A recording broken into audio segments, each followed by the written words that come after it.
Olá pessoal, tudo bem?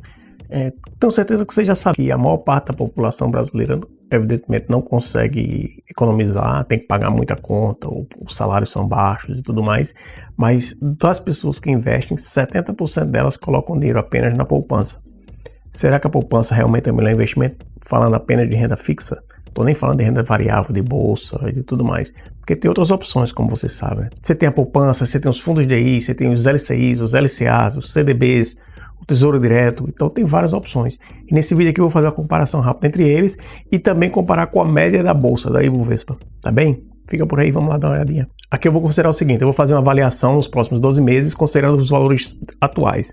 Evidentemente, a gente sabe que a inflação tem uma tendência de crescimento e esses outros índices também, mas a título de exercício vamos manter como está agora. Nesse momento, a inflação hoje está sendo considerada para os próximos 12 meses em 6,1%. E essa é a base de referência. Então, se você tivesse investido R$1.000 hoje, em teoria, se tudo permanecesse o mesmo, em 12 meses, você teria R$1.061. Esse é o valor mínimo para que você não tenha perdido nada para a inflação.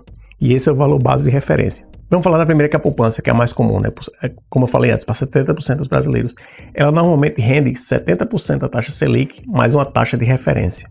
Essa taxa de referência atualmente está praticamente zero, então vou desconsiderar ela. E a taxa Selic, nesse momento, conforme vocês sabem, está em 3,50. Se você considerar 70% da taxa Selic, que é de 3,50, você vai chegar a um valor de 2,45% ao ano. Ou seja, se você depositar hoje R$1.000, em 12 meses você teria R$1.024,50. Vamos arredondar para R$1.000,25. O seu dinheiro teria rendido isso. Lembrando que a inflação seria 1.061. Então você perdeu R$36 se tivesse investido na poupança em relação à inflação. Melhor do que deixar o dinheiro guardado no colchão na sua carteira. Mas de toda forma você perdeu dinheiro. Agora vamos falar dos fundos DI. O que são fundos DI? São basicamente fundos que investem e tentam acompanhar o índice do CDI. E o que é o CDI? São certificados de depósito interbancário.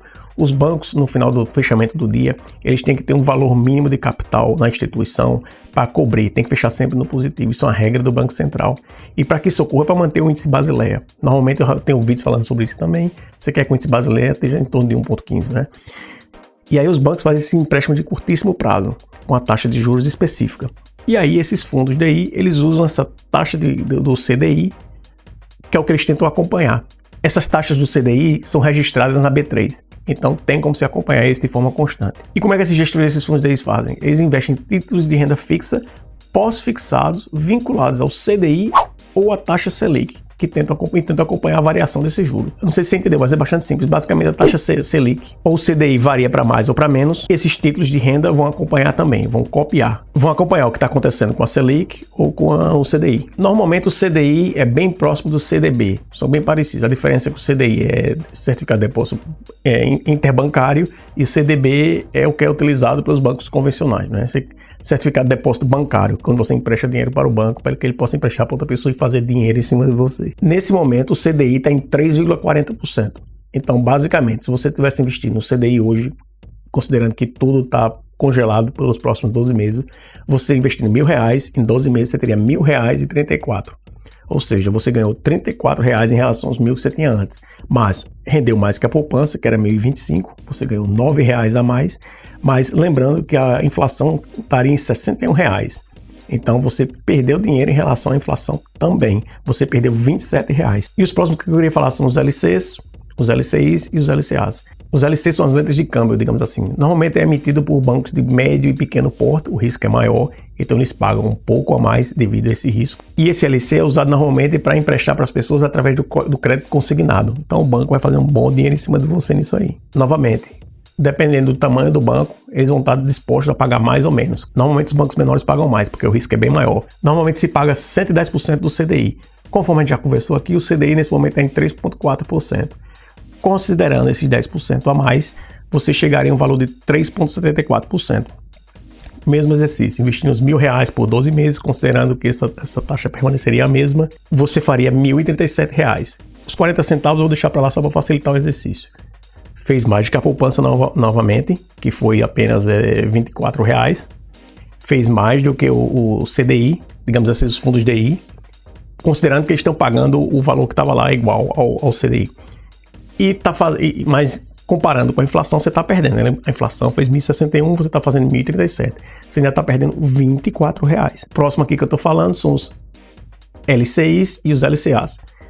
Novamente, né? Letra de crédito imobiliário, letra de crédito para negócio, que é onde os bancos vão pagar, emprestar. Vamos considerar um valor também mais agressivo, varia entre 0,90 do CDI, 100% do CDI, 110% do CDI. Eu vou considerar os 110% do CDI. Normalmente é abaixo de 100, mas eu vou considerar só para efeito de exercício. Vai chegar o mesmo resultado do LC, um pouquinho de risco a menos. A diferença que você vai ter aí é que ela tem isenção do imposto de renda. Como assim isenção do imposto de renda? E a LC? A letra de câmbio, a LC, não tem essa isenção do imposto de renda, não é? Ela é regressiva. Já as letras de crédito do agronegócio, as letras de crédito para o setor imobiliário, tem isenção do imposto de renda. Então, essa é uma diferença também entre elas. Aí você tem o famoso CDB, né, que é o Certificado de Depósito Bancário, que são emitidos pelos bancos, quando eles querem captar recursos, para usar esses valores para emprestar no mercado, para empresas, para pessoa física e para o que for. Lembrando que ele tem a garantia do FGC de até R$250 mil. Mesma coisa com o LC, o LCI e o LCA, eles também são garantidos pelo FGC. E aí o CDB tem alguns tipos que você tem que entender. Você tem o pré-fixado, você tem o pós-fixado e você tem o híbrido.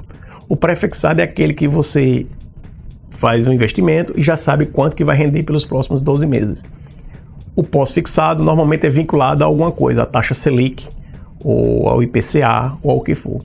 E aí vai depender dessa variação. E você tem o híbrido, que é uma mescla, uma mistura, que pode render, por exemplo, 3% mais o IPCA, 2% ou 1% mais o CDI, e por aí vai, esse tipo de investimento. Então tem essa diferença do fixado, pós-fixado e híbrido. Você vê aí vários bancos digitais agora, por exemplo, o próprio Nubank, eu gosto muito do Nubank, desse PagSeguro também, PagFácil, PagSeguro, acho que é PagSeguro, Banco Inter. O Nubank, se eu não me engano, paga 100% do CDI. PagFácil, se eu não estou enganado, eles pagam 100, 110, 120, depende do prazo do investimento. Isso aí tem resgate imediato. Então, pode ser uma possibilidade. Por exemplo, vamos considerar que está pagando 120% do CDI, até para variar um pouco isso aí, em termos de um valor mais agressivo. Então, o CDB pagando 120% do CDI, estaria nesse momento rendendo 4,08%.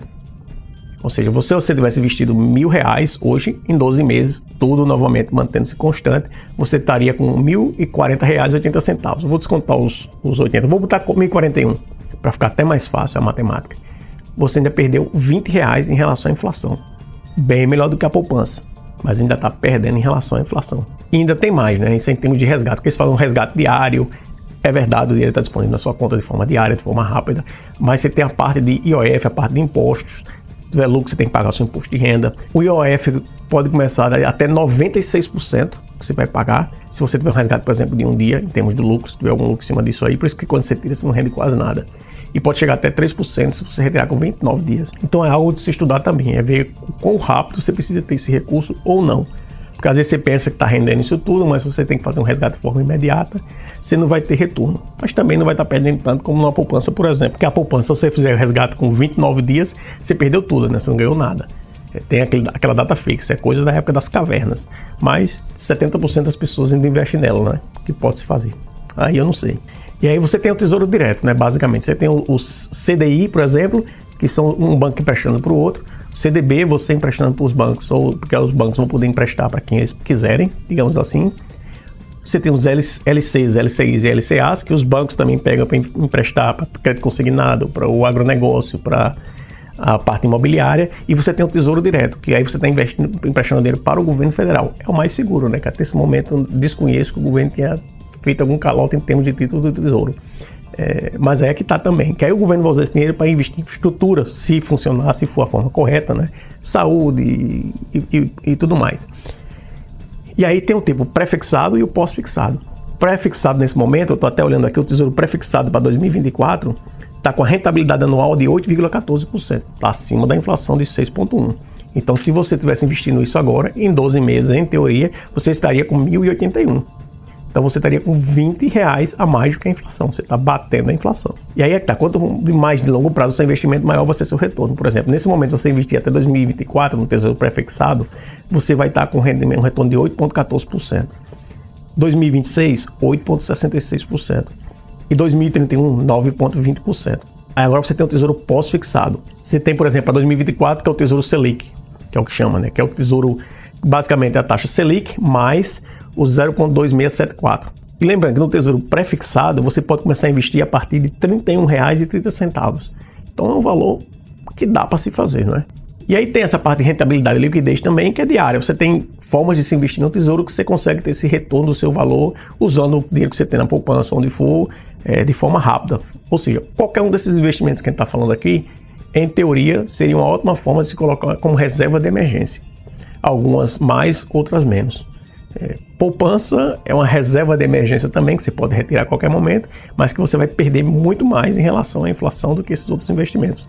E aí você tem, em termos de segurança, né? Tesouro Direto como sendo mais seguro, e aí você tem essa, na minha opinião, essa LC como sendo a mais arriscada. E no meio estão as outras. Em termos de Tesouro Direto, lembrando que essa parte de imposto é regressiva, você não tem isenção do imposto de renda, você tem que pagar se tiver lucro, e aí depende muito do seu estilo de investimento. Agora vamos comparar bem rapidinho com o índice do Ibovespa, só para ilustrar com a renda variável.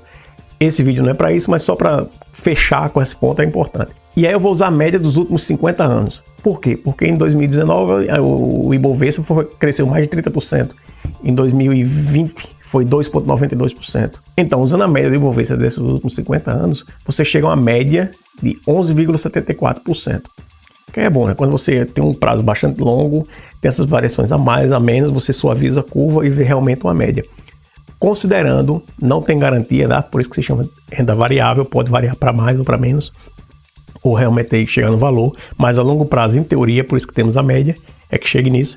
Considerando a média que foi de 11,74%, se você tivesse investido R$1.000 hoje, em 12 meses, caso esse ano renda essa média de 11,74%, você chegaria a ter R$1.117, ou seja, você bateu a inflação por R$56.